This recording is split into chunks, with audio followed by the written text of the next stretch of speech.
Welcome everyone to the Williston Development Review Board. Tonight is May 27th, 2025. My name is Pete Kelly. I'm the chair of the DRB. Please silence your phones and devices. Zoom attendees, are there Zoom attendees? Yes, there are. Zoom attendees, please stay muted unless it's your turn to speak.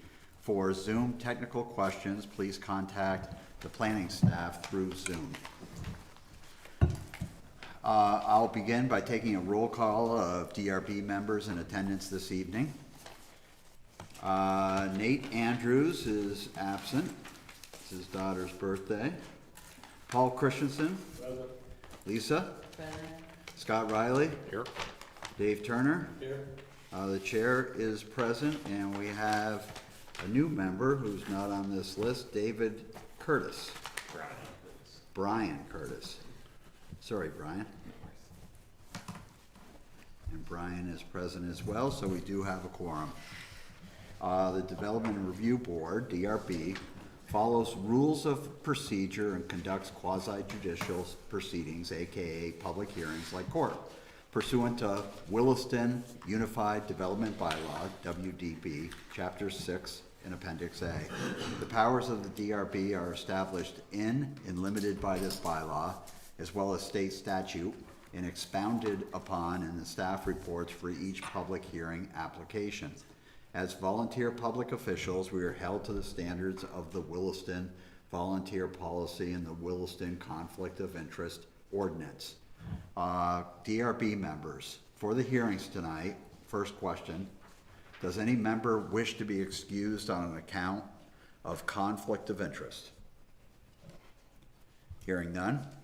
Second question, does any member wish to report an ex parte contact? Hearing none again. Okay, tonight's agenda, we'll start out with a public forum, and we'll go into the public hearing.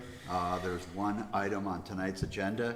It's DP 25-10, which is a pre-app for CSWD. Then we will go into communications from staff, which is an overview of the WDB amendments. It's a training exercise. Then we'll approve the minutes of the previous meeting, which was May 13th, 2025, and then followed by adjournment.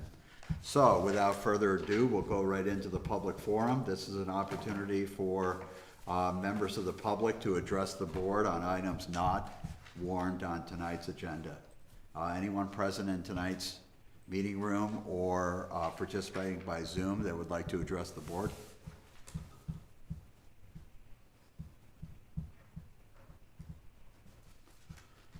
No chats on Zoom. Great. Okay. First up is DP 25-10. The applicant would come forward, please, and when you get settled in, if you would state your name and address for the record, please.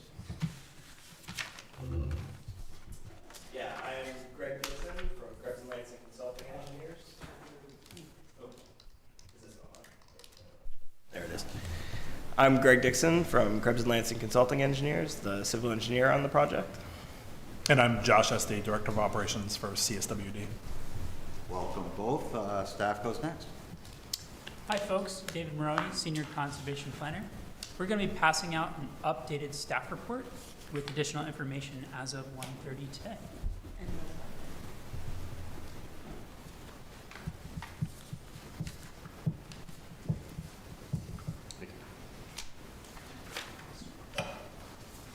It's narrative.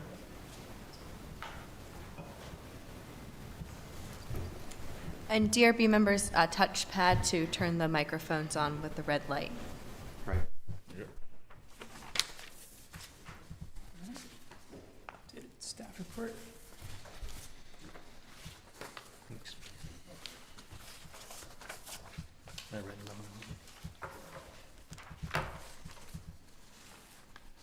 All right, Greg, we're going to put you on the spot right out of the gate here. Sounds good. What's changed? The biggest thing that changed today is I reached out to staff to ask about an exemption that we had talked about, but I just did not have a chance to do the letter until today. The exemption that we are requesting is in the height of the building. The height of the building is 36 feet in this zoning district, and we are asking to extend that to 39 and a half feet. I don't know if you all recall our last project, some of you were not here before that, but basically we were getting the same height of building by using the grade around the project. It was sort of built into the side of the slope. Where we have since moved the project, the area does have a lot of grade still, but where we're positioning the building is relatively flat. So before, when the building was going to be 39 and a half feet, we were using that grade to still meet the 36. Here, we're dead flat, so the 39 and a half feet is what we need in order to fit the machine that processes the recycling into the building. This machine is not a machine that you fit into something. It is something that you build a building around. And so we need the extra height for clearances for the actual machine for it to process. And so we are seeking an exemption based on, I think it's 4413, which allows for exemptions for solid waste if in certain aspects of the DRB approval, I believe, in order for it to actually process, for it to work. And that's what we're seeking. Okay, I got it. Yep, so the original staff report had incorrectly quoted 4413, the town and state-owned facilities. There is a separate line item in statute for solid waste management facilities that are certified. So state law and our bylaw allow for exemptions from the bylaw standards where it clearly interferes with the intended functional use. So they provided that narrative, and staff has updated recommendation 1A to reflect that. Is there a limit on how much can be, on The how much it variance? can, the variance? No. No. So if they wanted to build a 200-foot tall building, they could cite that section and do it? They would need to prove that that 200-foot height is required for that piece of equipment. Okay. So here they're asking for 3.5 feet to meet the specifications of the machinery. It's reasonable. There's no reasonableness test built into state law, but their request is for the machinery for the functional use. Okay, we completely derailed you, David. The floor is yours. All right, no problem. All right, this is a request for a pre-application review. Actually, sorry, before I read, let me share my screen so all online can read along with the staff report.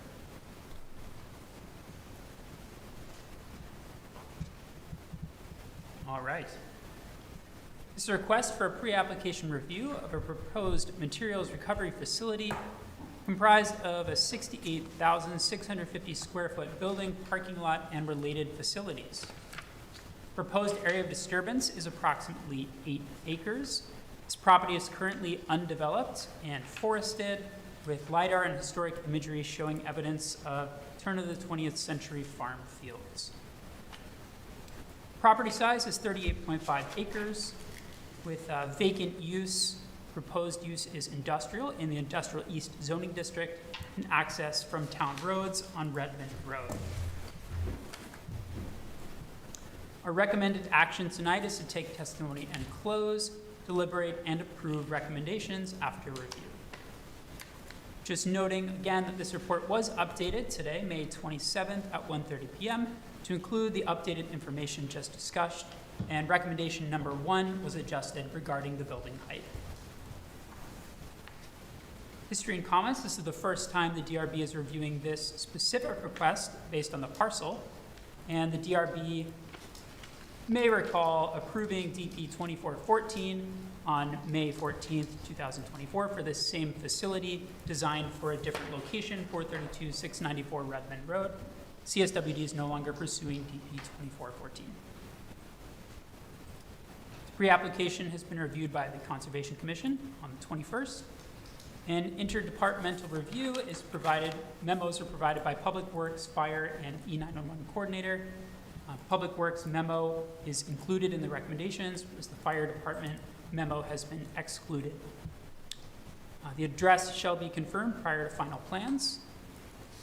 And new street and driveway names must comply with the naming convention per the E911 coordinator.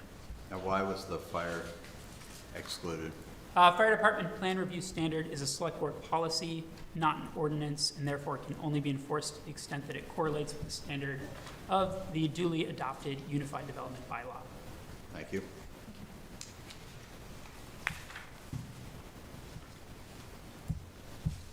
All right, moving on to the project elements. Permit thresholds and exemptions. So we just spoke about the exemption.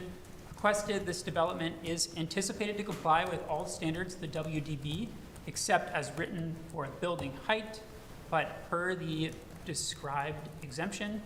Our bylaw applies to regional solid waste management facilities certified under 10 VSA Chapter 159, and a municipality is specifically authorized to regulate height among other standards, but only to the extent that it does not have the effect of interfering with the intended functional use. And as the CSWD is a certified solid waste management facility, it's therefore eligible for the exemption with the explanation included. In the Industrial Zoning District East, so we've just spoken about the first element of dimensional standards. This is the building height where compliance is anticipated. The building height, as mentioned, is proposed at 39.5 feet and can be approved at discretionary permit with the special findings and conclusions based on the provided narrative letter, if that explanation is deemed sufficient. I'm going to skip over this excerpt from the narrative as we've heard it live. Other dimensional standards. Compliance is anticipated with our 50-foot front yard setback along Redmond Road, 40-foot minimum frontage along Redmond Road. And there is no minimum lot size in the Industrial Zoning District East.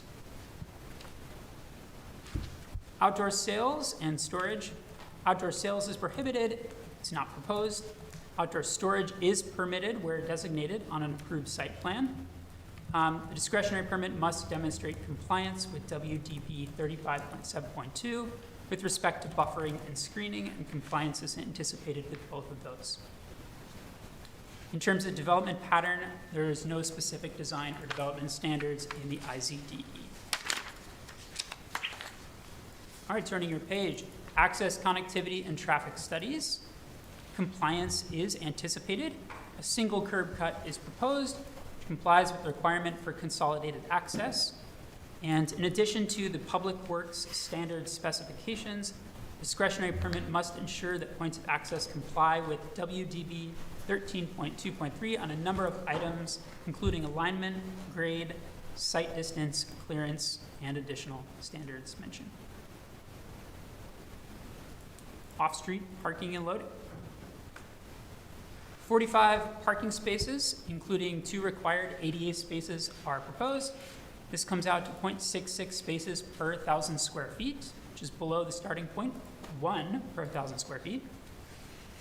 And the discretionary permit must demonstrate compliance with short and long-term bicycle parking specifications, as well as an end-of-trip facility, and the table below demonstrates the required totals. 4 outdoor bicycle spaces, 3 long-term bicycle spaces, and 1 end-of-trip facility.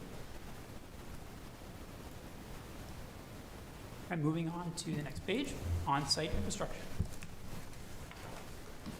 Compliance is anticipated. The applicant proposes municipal water supply and on-site wastewater septic system. And the discretionary permit must indicate all utilities underground, including electric and telecommunications, and water and wastewater systems in compliance with the applicable state and local regulations. There is no sidewalk or multi-use path recommended along Redmond Road. There's none shown on WDB 30 official map. In terms of maintenance, discretionary permit, narrative or civil plans must demonstrate how blowing litter will be prevented and contained. Snow storage the discretionary permit must include snow storage areas that do not impact water quality, landscaping, parking, solid waste. Facility is a materials recovery facility. The office and employee spaces may generate incidental waste. And if dumpsters or trash totes are provided, they must comply with the standards of WDB 16.7. All right, in terms of compatibility, potential hazards, and nuisances, the discretionary permit application must include a narrative letter and, where applicable, civil plan sheets and specifications that outline if any of the following nuisances are to be expected. That includes all of the listed: dust after construction, smoke, exhaust fans, odors, hazard materials, hours of operation, light glare, and noise. Compliance is anticipated with the landscaping standards. Per WDB 23, landscape buffers are scribed along exterior property lines. However, this development is sited such that the 50-foot existing vegetation buffer is well met and exceeded around all sides of the facility. So landscaping buffer table has been omitted. Should the siting be changed in a way that moves the development closer to that 50-foot line, then the applicant should consult with planning staff. Parking lot landscaping, there is a requirement here. Discretionary permit must demonstrate landscaped islands or medians totaling 5% of the parking area, an appropriate tree species and soil volume. However, street trees, compliance is anticipated because recommendation 2I waives the requirement for street trees along resident road property frontage.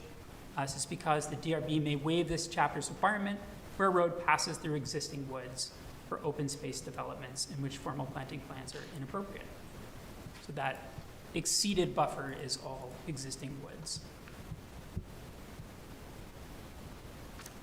In terms of conservation areas, more information is needed with regards to significant wildlife habitat areas. If you see the exhibit on the right, the current site plans locates development within a mapped wildlife travel corridor per the significant wildlife habitat official map, fully obstructing the corridor, pending the results of a habitat disturbance analysis, which will confirm, provide more detail around the specific details of any existing wildlife travel corridor. Alternate site configurations may be recommended to avoid complete obstruction per WDB 27.5.8.1 and 27.5.10.1. In terms of scenic viewshed, there is a small amount of overlap with an area mapped as secondary foreground on the visual assessment official map. However, compliance is anticipated. Significant scenic viewshed impacts are not anticipated, although the Conservation Commission does seek additional investigation in the form of photographs. Moving on to watershed health. Compliance is anticipated with runoff and erosion control plans. Prior to DP approval, a runoff and erosion control plan must be provided. In terms of wetland protection and watershed protection buffers, compliance is also anticipated. However, more information has been requested by the Conservation Commission. Commission has recommended that a functional assessment of a small Class 3 wetland on site be included with the HDA to confirm that no important or significant functional values are present per WDB 29.8.3. If the Class 3 wetland was determined to have important or significant functional value, the discretionary permit is recommended to include a designated buffer around that Class 3 wetland. Now, the applicant may have clarifying information. In conversation, it was mentioned that although the wetland scientist did not specifically assess the functional values, they may be able to provide a memo statement that clarifies that no important or significant functional values were anticipated for that wetland based on their expertise.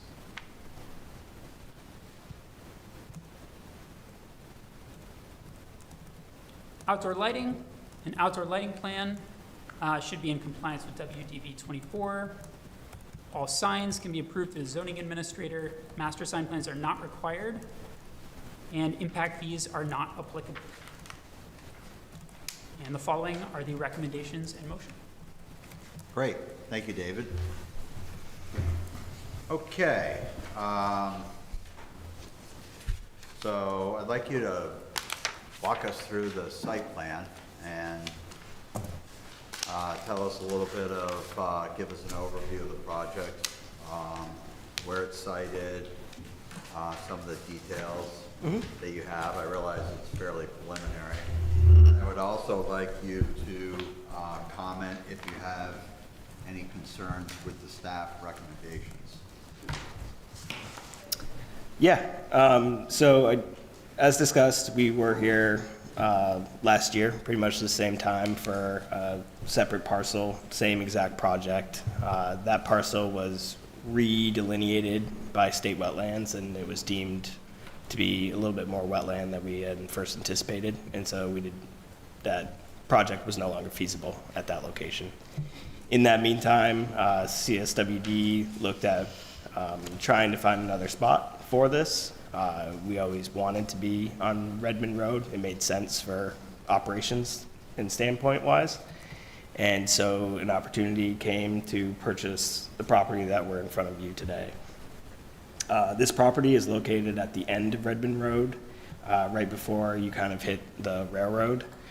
It is on the west side of Redmond Road and kind of across from the Casella transfer station and the CSWD drop-off station that are kind of down at the end. The site, as I discussed, has a lot of grade to it, but where we're siting the project is this large flat area that kind of exists down closer to the railroad. There's a large wetland right up next to the railroad that I actually think was probably created when they built the railroad, impounding water in that location. That also ties into some of the wetlands that Redmond Road crosses to head over to those other two items I discussed. CSWD owns much of the property around this project. As I mentioned, Casella Waste owns a small portion on the eastern side of the road next to the railroad, and then Global Foundries obviously owns everything to the west of this project until you get to the river. As far as what we are proposing, it's very similar to what we were proposing last time. A large building, the majority of which has this sort of compound machine that processes recycling and then puts it into its different materials and gets it ready for reuse somewhere else. We will be getting a state stormwater permit, operational, a state construction permit, a water and wastewater permit, and we are looking to extend the water line down Redmond Road. That will be a separate project to get water to this area. Other items, I don't have too much more to say about the site and other items, unless there's any particular questions. We are still having the glass area sort of behind the building this time and probably furthest away from the road. The building itself sits about 350 feet back from the edge of Redmond Road, which is a substantial amount. I know we discussed the Class 3 wetland. We discussed it at length at the Conservation Commission. I think during the habitat assessment, more will come out about it, but our wetlands person who did the delineation mentioned that they did not think this area had significant value. It's about 350, 380 square feet. It's just a small little pocket wetland. I actually think it's a spring in that location that might just create a little bit of a wet spot. But we will look more into it during the habitat assessment and assess what needs to be done for that. I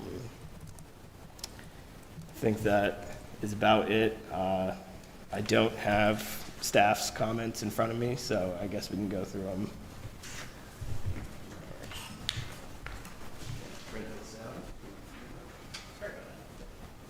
Yeah, it's, the question is really, is there anything in there that you have concerns about? I have not had any concerns, and when we met with staff before this, it seemed like we were all in the same position and comfortable with moving forward. I think the biggest issue that we came up with was the building height, which we talked at length. And so at this point, I think we'd be fine moving forward with all of staff's recommendation and generating everything for the discretionary permit. Okay, DRB members, questions for the applicant? Yeah, is 3.5 feet enough to be able to work on the top of this machine? We limited ourselves to what is 100% needed. I'm So just saying, it's 3.5 feet's not much. If you gotta try to take anything out of the machine, there's gonna be no room to work up on top. There's enough space over the top of the machine to Yeah. work on it. Yeah. No, but I'm trying to say, is potentially anything in the machine that you're gonna have to take out of it through the top, or you're gonna have to take it out through the side? The way the machine is designed, we'll be able to take, it's essentially a sorting machine, so we can take the shaft out very easily with the height of the building. Yeah, I just wanted to make sure Yep. that it wasn't a case of you suddenly go, we can't get it out. No, there's enough space. Yeah. And then the second item is, we had a big issue that you were saying when you had your other site, you were gonna have this nice, off-road waiting area for all the trucks that now appear they're gonna be sitting on Redmond Road, right? Redmond Road, is that correct? There should be no traffic on Redmond Road, no. Okay. Yeah. I think the other road was designed because of the limitations of the property. Given how far back the facility is set back on this property, there's plenty of queuing space for trucks. Yeah, we still have almost 350 feet of queuing on property. Okay. You know, As on the last project, it was helpful that we had the ability to have that longer road, but that's only because the only way we could get onto the site without disturbing wetlands was creating a larger driveway. Does the 39.5 feet take into consideration any of the rooftop mechanical, or is that going to be above that? I don't think that includes the rooftop mechanical, so I think there could be some HVAC units on top of that. So staff, could you weigh in on rooftop units and how they are considered in terms of building height? Yep, so that is in the definition of building height, which you would think I would have memorized. You don't? I did, but then I went on vacation. Oh. this is a retreat.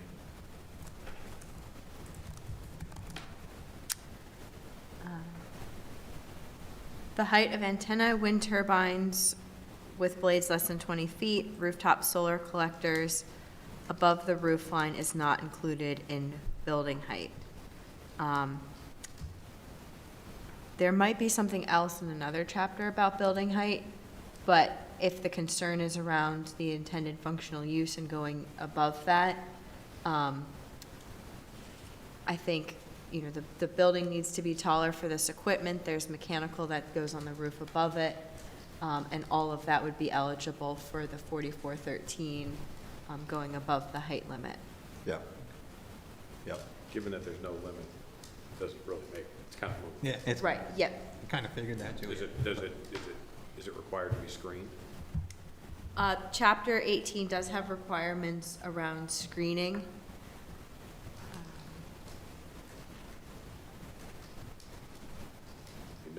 Nobody's near this. Yep. They must be, so the plan submitted must show how utility installations, mechanical equipment, solid waste containers, and the like will be effectively screened from view from neighboring properties and public ways. So the intent of chapter 18.12 is neighboring properties, public ways, similarly for rooftop mounted equipment, based on the distance from abutting properties, and the access into the site. Maybe something that's near that southern corner near the driveway might need a little bit of screening, but the majority of the building probably won't. And they can provide that detail at discretionary permit in the architectural plans. Okay. Satisfied, Dave, with that? Yep. Okay. DRB members, any other questions? Yeah, I go. So you have a habitat disturbance analysis being worked on right now? We are working with Williston town does to, it. The town, okay. The town does it. The town is doing it. So it's independent. So, given the topo that you provided to us, give any, you know, you're citing the building based on what you gave to us, right in the middle of the wildlife corridor. You give any thought to shifting the building to the south?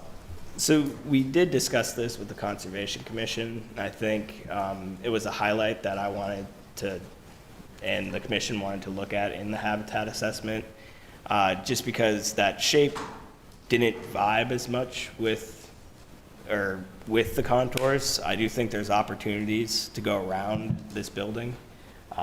Even if they didn't want to get on the steeper slopes that go down into the wetland, there's still almost 80 to 100 feet north of the project site that will remain forested, and then on the south side, we don't intend to kind of do anything on that right now. So I think there's multiple ways that habitat, that animals and such can get around the building where it's sited. The reason we put the building where it was because that tied into the kind of existing curb cut that goes onto the property. Also, it maintained the largest amount of property to the south. Instead of kind of splitting it up into two separate spots, we kind of pushed it closer to the railroad. Maintain the property to the south for what reason? Either future development or just having the biggest block left alone. Well, that would make the animals walk even further. Yeah, but that would be, I mean, that's not what we're in front of you today. So, I mean, nearly the entire site is kind of covered in these habitats, and I'll be curious to read it, because again, given your citing, you're taking up the entire amount of the habitats corridor.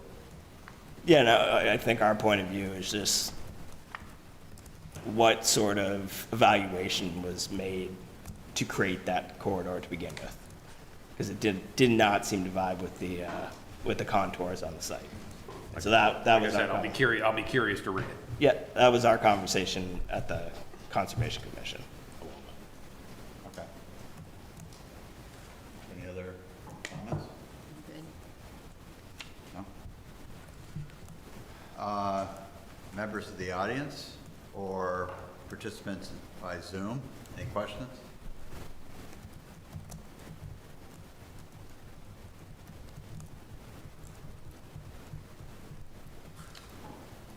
Okay. Anything before I close it? Okay, I'm gonna close DP 25-10 at 7:32. Thank you. Yeah, thank you for your time.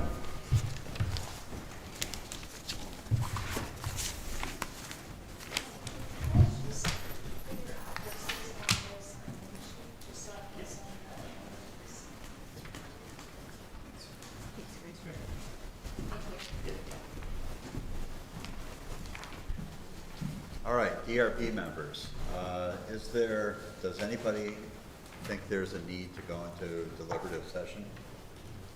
We're gonna have a discussion. We are. I'm not wrapping things up. Okay. I'm just asking if there's a need to go into deliberative session. Anyone? Okay. All right. Emily, what sequence would you like to do? Would you like us to vote on this application and approve the minutes and then turn it over to you? That sounds good. Okay. Scott, would you mind reading a motion for the pre-app that we just heard? Yeah, I would mind until we discuss it. So That's what I just mentioned. I'd like to discuss it. Oh, I didn't hear that. Yeah. Oh, so you would like to go into deliberative session? We can discuss it in the open, or we can discuss it in just deliberative session. Let's do it in the open. Fine. Okay.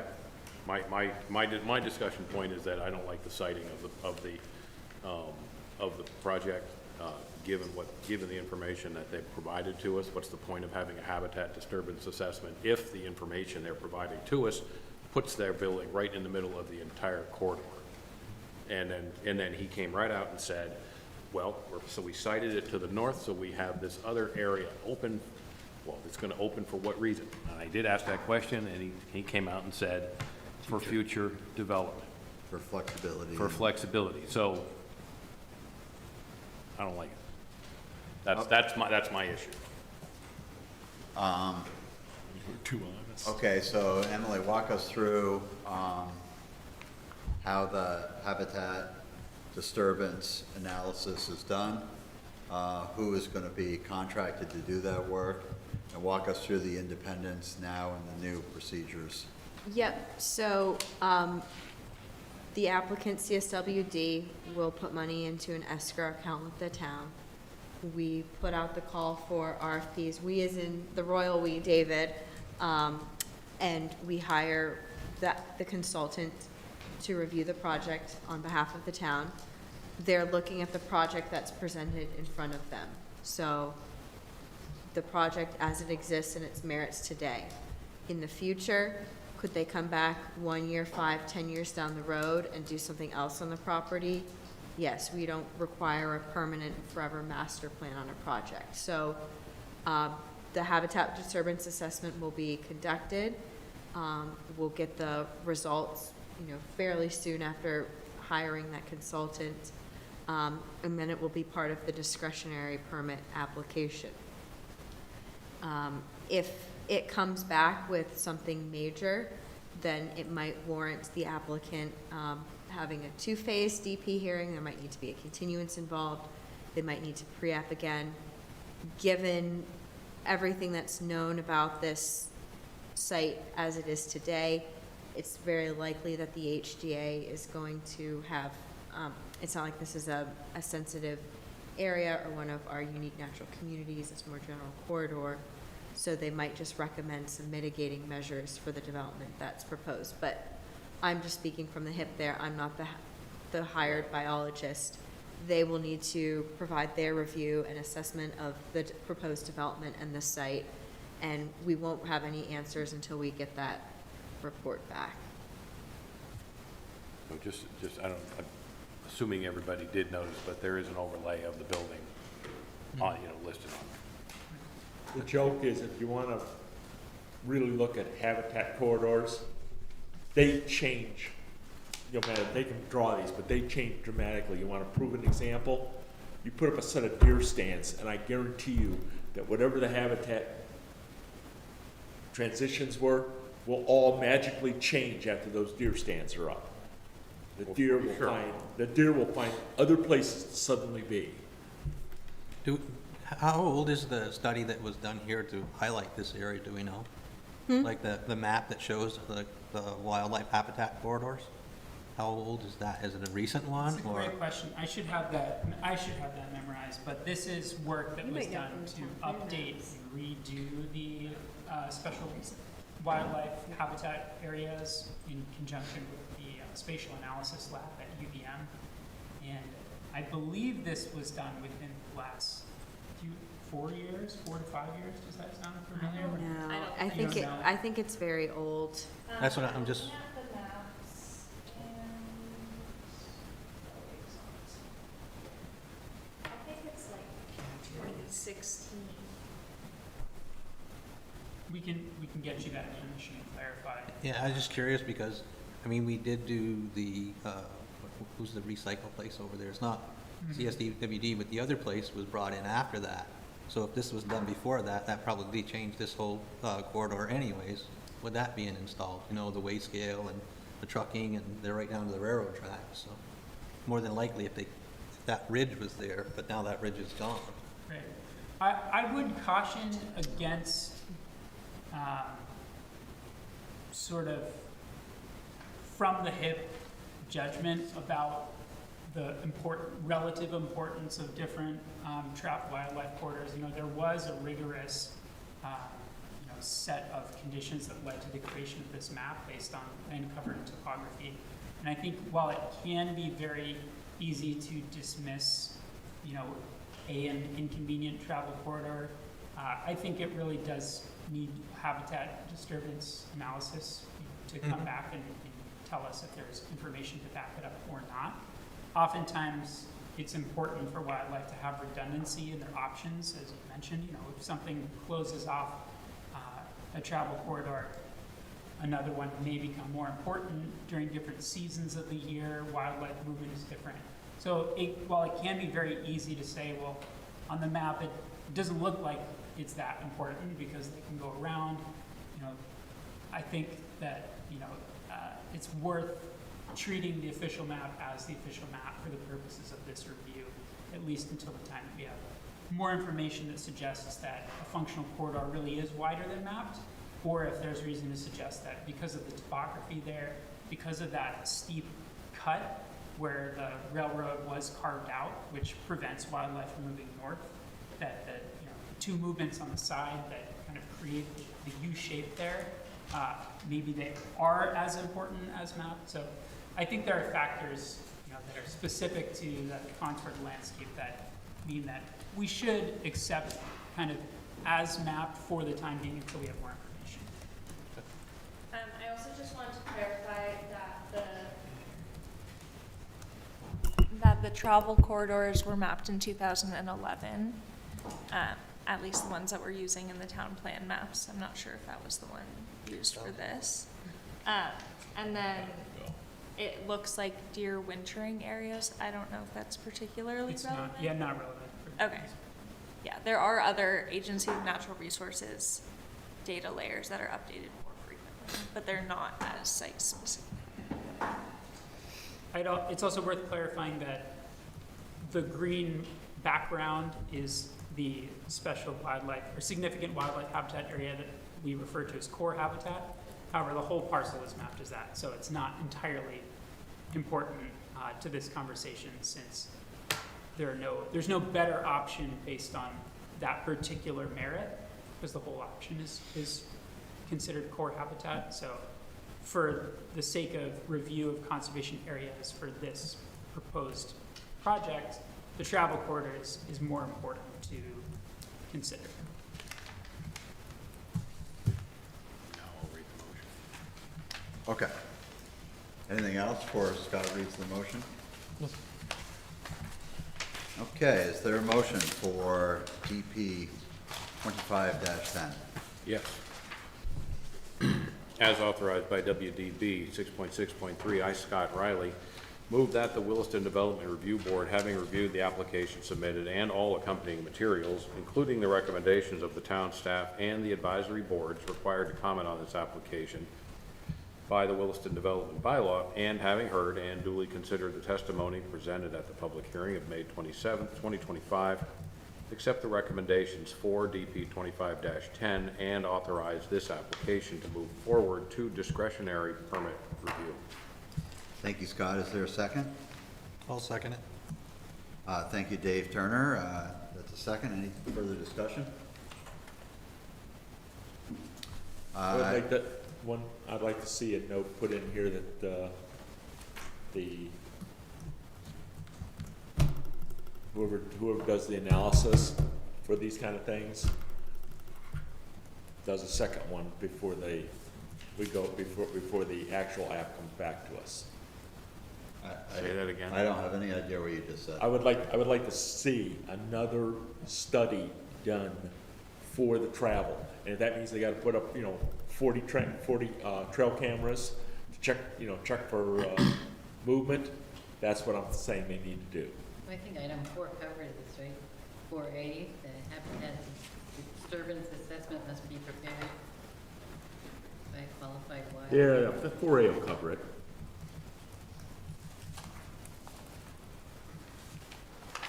So you retract that statement? No, yeah, I'm gonna retract that. I'm gonna go with 4A. Okay. Other than adding an addition saying I'd like to see some actual backup data rather than them saying, well, we went out and walked around and found deer scat. I want to see pictures. Trail cameras are a dime a dozen now. You put them, hang them on trees and forget about them for that matter.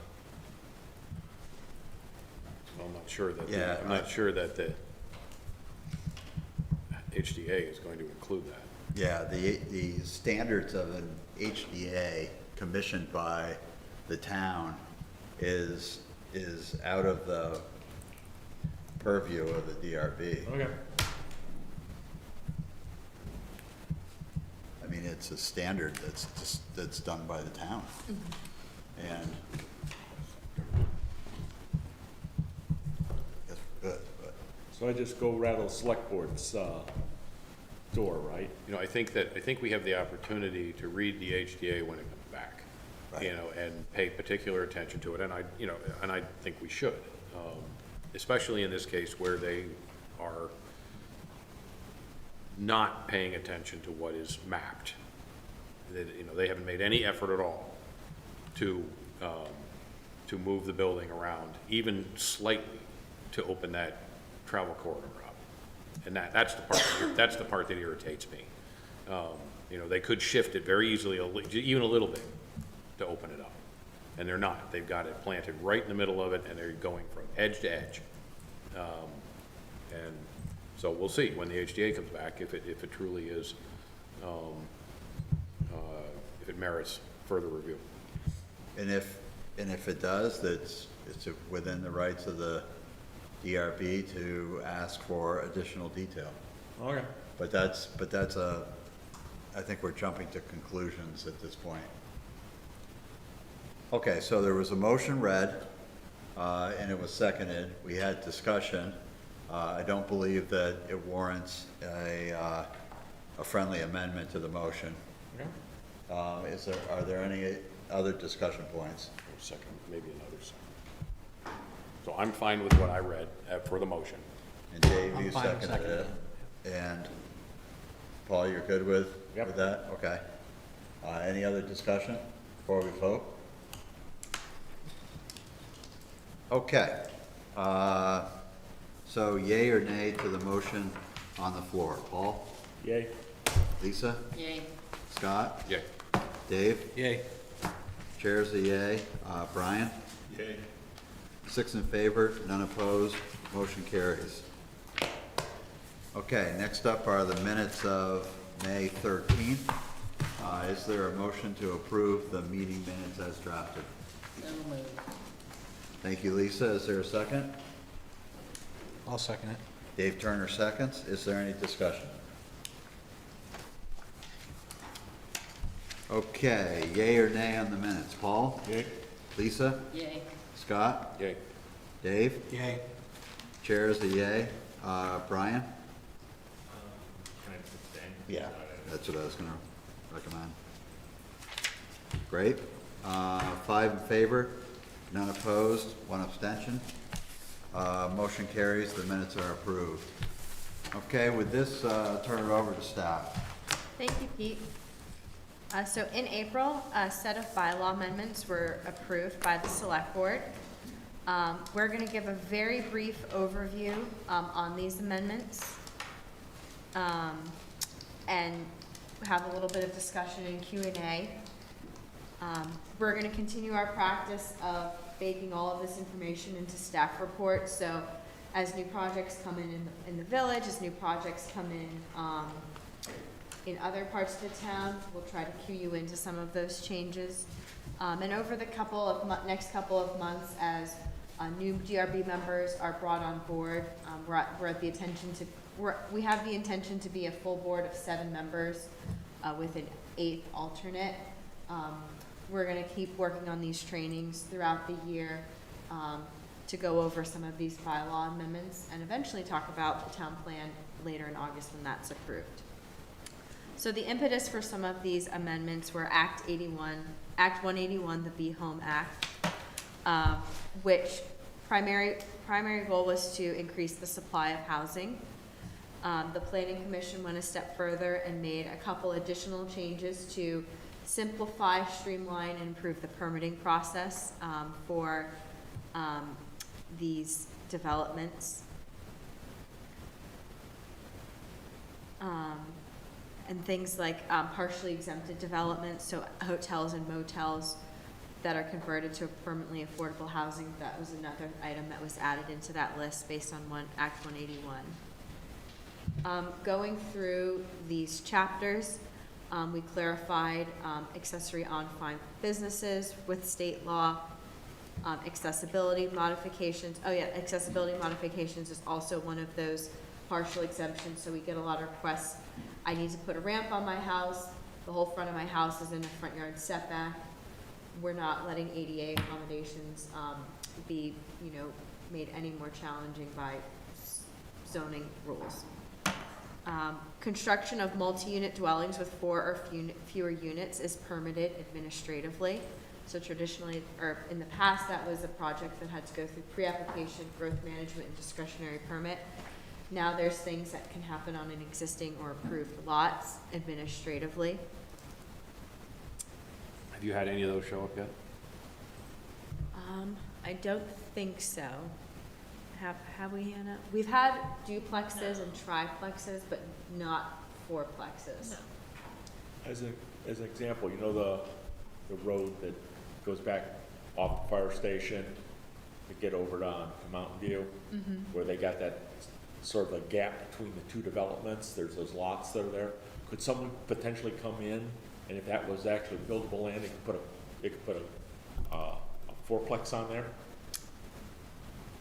Possibly Right in not the under middle- right in this the middle rule. of So I the- know the land that you're talking about in Brennan Woods, that's Brennan Woods HOA common land. So you'd have to get an entire HOA on board, Okay. which is Good luck. probably the biggest challenge. But say they wanted to do that, it would be creating new lots that would have to go through the subdivision process with you guys. If you're creating a lot, that always needs a subdivision. That's why form-based code, I can sign off on a permit for a 6-story building, but you have to sign off on the plat for the new lot. So, once those lots are created, then the number of units on those lots have more flexibility and some administrative flexibility. But really where we are with this is that anywhere there is a single-family home, there can now be A quad. Within the sewer service area. within the sewer service area. If you're outside the sewer service area, you are limited to a duplex. And there is that one funny little zone on Route 2A across from the police barracks. You might remember the Alair subdivision on Hurricane Lane. Yep. Those couple of lots are in the sewer service area, but they're in the ag rural district. And there's a couple other little spots. So are those excluded from this? No, they're They in the would be sewer included, service right? area, so they can have they the could- fourplex, and a couple things up off of Mountain View. Yeah, I'll also just say that there have been a lot of calls about converting like a fixer-upper home on the market into a fourplex, but no actual permits. But people are definitely aware of it. I think there will be some people who will be surprised, when a quad goes up Yeah. next to their single-family home. Yep. Maybe not yet, it'll happen. So those are it for the changes in chapter 4. In access,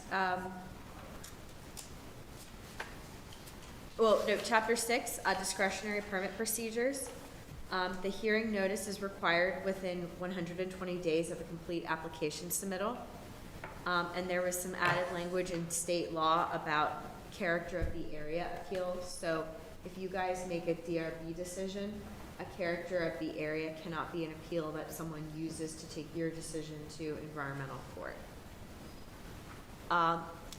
Chapter 13, access.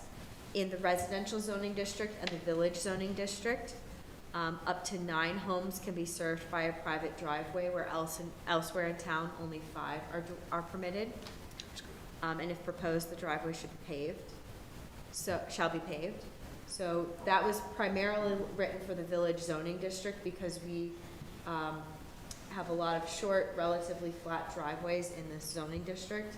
And the planning commission decided to expand that to the residential zoning district as well, in support of that housing density. Because of how our bylaw access standards and public works access standards are set up, there's a big gap between a shared private driveway specification and a street specification. Chapter 14, parking and loading. Reducing parking to align with state law and have more flexibility. In the village zoning district, there's a lot of flexibility for parking. And the exact quote is the DRB may allow or require the minimum number of spaces necessary for the use and or feasible for the site to reduce impervious surface and support the historic village character. So applicants and the DRB in the village zoning district are really gonna be working together to right-size the amount of parking that gets either proposed and you agree with, or proposed, and you guys might modify based on their application submittal. So there's a lot of flexibility in the village, as well as allowing more compact spaces, reducing some of the parking lot pedestrian standards. So if you're a little tight little spot, you might not be able to fit in a parking lot and a sidewalk along it to access the site, so to allow some more flexibility for the smaller sites in the village. Some clarification in chapter 15 about the intent and explaining what the sewer service area is. That comes out of that state law change around, you know, anything that's in a sewer service area gets that increased residential density and gets that increased unit count. So we wanted to really clarify what our bylaw meant by sewer service area. Maintenance, clarity around the placement and screening of solid waste containers, including that they can be near a pedestrian way in a parking lot. And in the village, there's sound mitigation requirements. So whether they utilize a dumpster that has a slow close feature or rubber bumpers to mitigate that slamming noise. Chapter 19, density. We clarified the definition of a household to include related and unrelated persons, and emphasize that the bylaw does not prohibit unrelated persons from occupying the same dwelling, just to be more clear and in line with state law. This is a somewhat major one. We deleted the acreage exemptions for the density calculation. So you'll notice in staff reports that we're not going to be calculating out wetlands, buffers, steep slopes. It's based on the whole total acreage of the parcel. And density is now rounded up rather than down. Where I think you guys are going to notice this change the most is in how projects change between pre-application and discretionary permit, because we'll see a lot of projects where they come in and they assume only 10% of their site is wetland, and they design a density analysis based off of that. And then they get to DP and they find out, oh, 60% of my site is wetland. So taking out that variable will allow applicants to, they still have to do their wetlands delineation. They still cannot build or develop in a wetland or a wetland buffer, but that added variable of the density calculation is out of that metric. That's huge. Mm-hmm.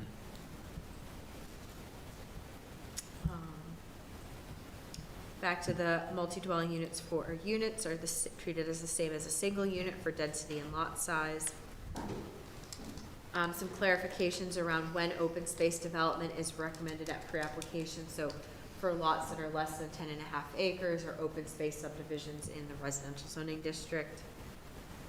Density in Gateway West, it was increased from 5 to 10 dwellings per acre, and the bonus is increased to 15 dwelling units per acre.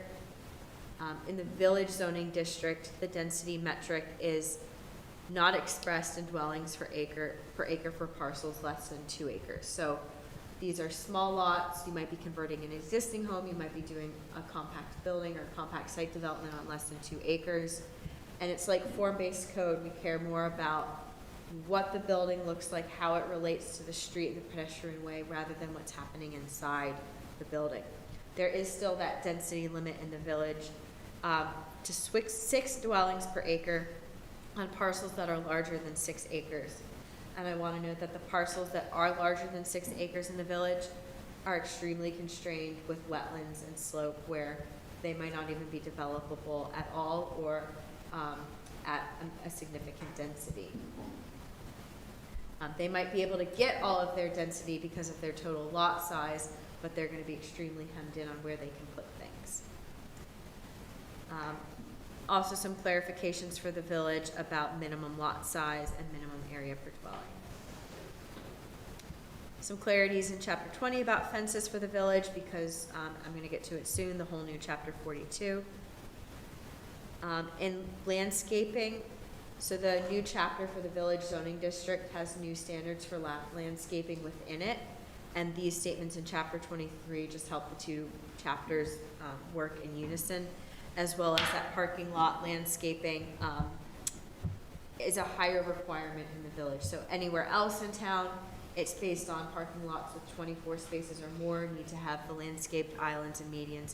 Here, it's only 12 spaces, so we're having more landscaping in the village than elsewhere in town. Outdoor lighting, the color temperature standards are form-based codes, so lights that aren't too blue or too orange, that lighting color temperature is now town-wide. And then some lighting standards for the village zoning district. So lower fixtures, fewer fixtures. We do allow an explicit statement in the bylaw that schools, town hall, churches, libraries, they can keep having, taller, brighter light poles in their parking lot. But we're thinking about the commercial uses, any conversions are gonna be geared more towards pedestrian bollards rather than very tall, bright lights in the village. Signs, you will never see a master sign plan again unless there's one that I defer to you guys. So master sign plans are now administrative. Portable signs are allowed without a permit within reason, a number. It has to go in a certain location, only a certain number per site based on the number of commercial tenants. And then there's some signage standards for the village zoning district. But the master sign plan was a requirement for multi-tenant properties or a property that wanted a 32 square foot wall sign where only 24 square feet was allowed, are now gonna be improved administratively, and that will save you guys a lot of time and us as staff a lot of time getting sign permits passed faster. Official map and other regulatory maps. So we just did a name change. The National Register Historic District is being referred to as the Williston Village Historic District to clarify that our standards are different than the national designation. They're two separate things, even though they relate in many ways.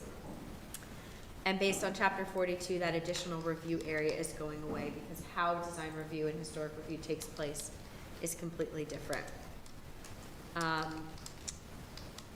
In terms of the zoning districts, we simplified and renumbered things, and I apologize for not printing or having the map available, but when form-based code was adopted, originally, we just kept it as an overlay district and all the base zoning districts still lived below it. Then 2 years ago, we made form-based code its own zoning district and a couple fragments got left. So where REI and Marshalls is, where the annex is, the neighboring, the homes on Talcott Road, the Kristen Court, those condos, those are now residential zoning district instead of the one fragment of mixed-use residential. So we simplified a couple of these little fragments. And to clarify, the Taft Corners form-based code district from the Taft Corners zoning district, which is basically just where the annex is, we renamed a zoning district. And credit goes to Hannah for coming up with Midway Residential because the annex site is midway about between the Taft Corners 2-2A intersection in Essex, so it's Midway Residential.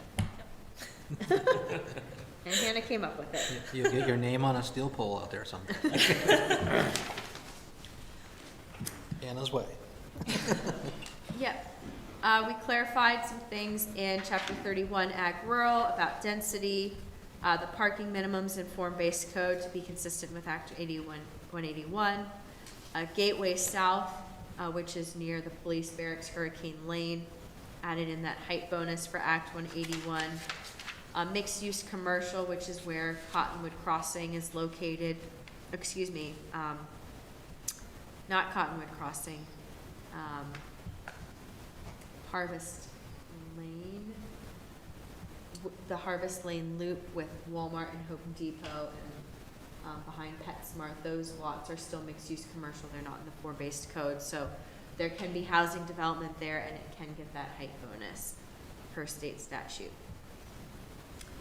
Same with residential zoning districts, some clarifying text around density. Gateway West, which is where the new dentist's office is, between U-Haul and Harvest Lane. It's kind of right in the middle of that corridor. And now we come to chapter 42, the village zoning district. So this chapter went through a complete overhaul. Rather than having design standards that are through the lens of treating everything like a historic structure, we're making a determination at the beginning. And by we, I mean the zoning administrator determines if a structure is contributing or non-contributing to the village character. So if you have an 1800s house, we're going to determine it to be a contributing structure, and we're going to go through design and historic review as such. If you have a 1980s raised ranch, we're going to probably determine it's not a contributing structure, and therefore, if you want to go full HGTV on your renovation or tear it down and build something new, you have that flexibility. We're not treating that non-historic structure like historic structure. And that determination process will come beforehand. In the instance of the application you heard last week, I issued that determination with that DRB approval that where they're putting the gazebo next to that bathhouse, that's not a contributing structure. So I made that determination. It can be concurrent with an administrative permit, concurrent with a discretionary permit, but there might be instances where I would recommend to applicants, the structure's right on the line, and before you go investing money and design work in a project, we'll do the determination process first. There's standards for demolition of contributing structures and demolition by neglect, and those have standards around, some costs and, if the financial burden of a project. So there may be an application coming before the board where someone wants to tear down a historic structure, and they need to provide sufficient evidence to justify why that demolition is necessary because of the financial burden of that renovating or restoring that structure. There's a list of prohibited uses and prohibited components of uses, so we're going to a lot more flexibility around use. And the things are geared towards prohibiting heavy commercial, industrial type development. So if someone wants to be a small-time bakery artisan, they probably would be able to get a permit. If they wanted to be the next giant bakery, like a Krispy Kreme donut producing factory, that's not going to pass here. But if it's small and artisanal, it's going to match the scales for our commercial uses. And those commercial uses are based on road frontage. So Williston Road, Old Stage Road, North Williston, our busier thoroughfares can have those busier uses. The side streets basically allow home businesses and something that's called a minor use, and it's like a step above a home business, but not like a full commercial business. So very limited on outdoor storage, outdoor seating areas, outdoor parking, based on if it's a major or minor use. And that's another major thing that should hopefully spur some economic development in the village is now you could have some outdoor display, so a bike shop displaying bikes outside, or a sale rack, or maybe there's a small garden center that has a couple potted plants. Before, outdoor sales and storage was extremely limited, if not prohibited, in the village zoning district, and now there's some flexibility for those commercial unit uses. The standards for new development and additions are based on massing and scale, and thinking about a telescoping building pattern away from the road. So there's maximum building footprint limits for the primary mass, and if you want to be bigger, you have to step things like a telescoping farm structure rather than one rectangular box. And then there's a maximum cap on those building footprints, both for the street-facing structure and any rear structures. The standards for materials design and modifications of structures, there's some flexibility baked into them.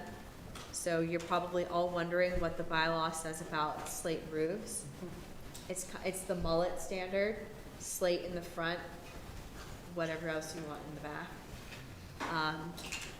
And so there's that flexibility for the sides and rears of structures that are minimally visible from the street. So if someone's renovating their historic home, there'll be more care to the types of windows that are put in on the front. They could do a replacement window, but we're looking for that same proportion, the exterior muntins, and then the rear of the structure has a little bit more flexibility.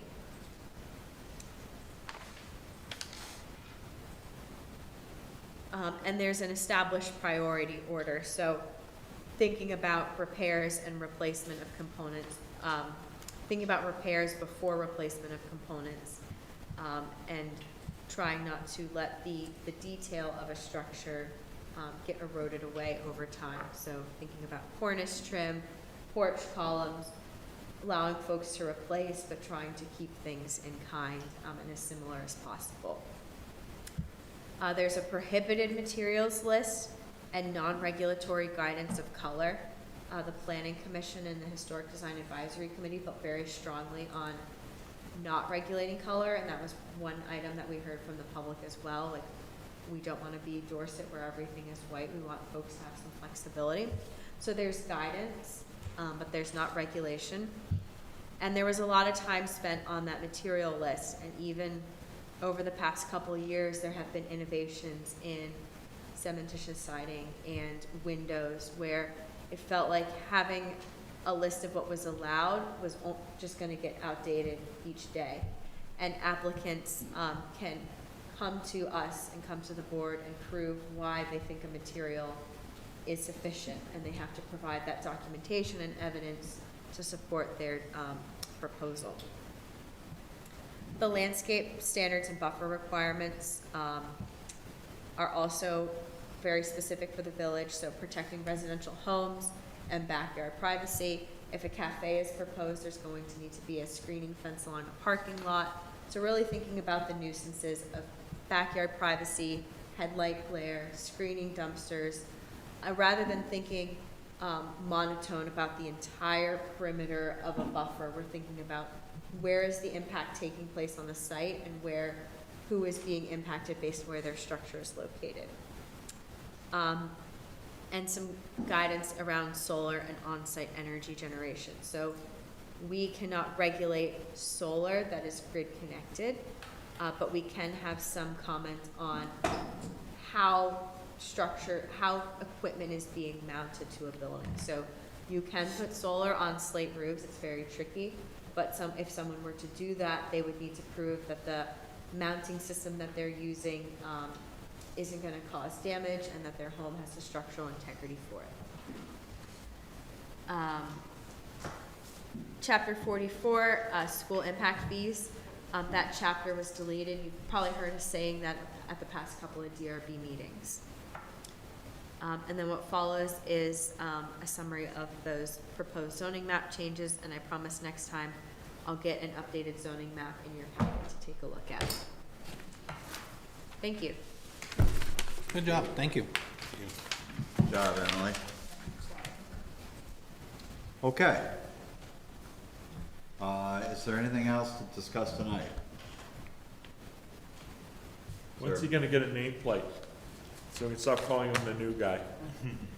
He will have a nameplate by June 24th, so there's no DRB meeting on June 10th. We should have one by June 24th, the last meeting of fiscal year 2025. Great. Is there a motion to adjourn? So moved. Is there a second? All in favor? Aye. Anybody opposed? Thank you all. I'm opposed. I want to keep going.